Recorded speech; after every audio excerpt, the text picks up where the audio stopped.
Okay, what are you teaching us today, Michael? So today for Tip Tuesday we're going to be talking about fertilising. So we have had a few questions about fertilising.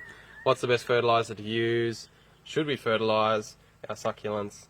Stuff like that. So personally I think yes, you should be fertilising your succulents.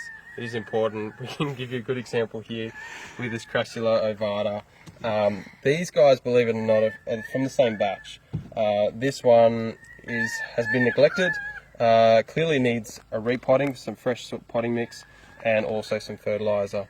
This one here was done, I would say, a few months ago, and look at that.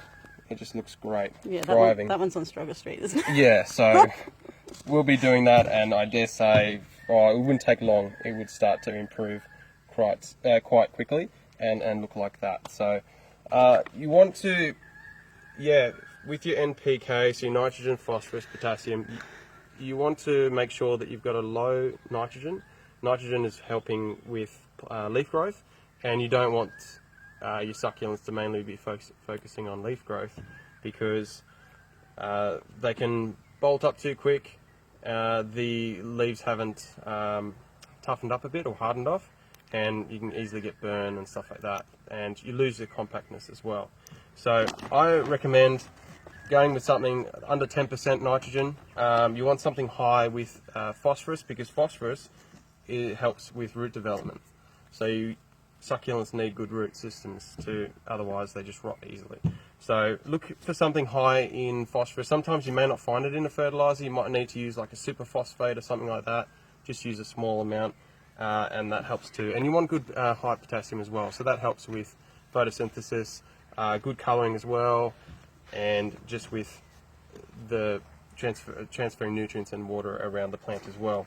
So a few ways you can go with your fertilising. You can use a granular like Osmocote. You can get this in all sorts of different release rates, a couple of months up to 6 months to 12 months, even 2 years. You can use a powder form. This is kind of like a blood and bone, just a little bit different there. So this one you'd be applying a little bit more regularly, probably every 6 to 8 weeks.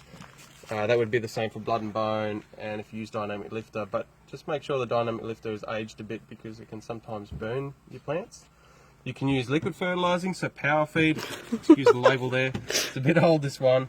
You can use this on a monthly basis or every couple of weeks, just half the dosage if you're doing that. And sea salt. Sea salt is not actually a fertiliser. A lot of people think that it is, but it doesn't have nitrogen, phosphorus or potassium in it. So it's actually a soil conditioner, but it plays a massive role in helping the plants to develop good root systems, to help with putting extra soil microbes into the soil, so giving you a healthy soil or potting mix. Also with heat and like stress or heat, drought, even frost resistance as well, so it toughens them up. So it's a good time to start applying your sea salt as we're slowly getting closer to winter. And it's just a great product. So hope you find that helpful there with fertilising. Give it a go. Good time to do it now. The succulents are growing like crazy, especially with this extra rainfall that we're getting.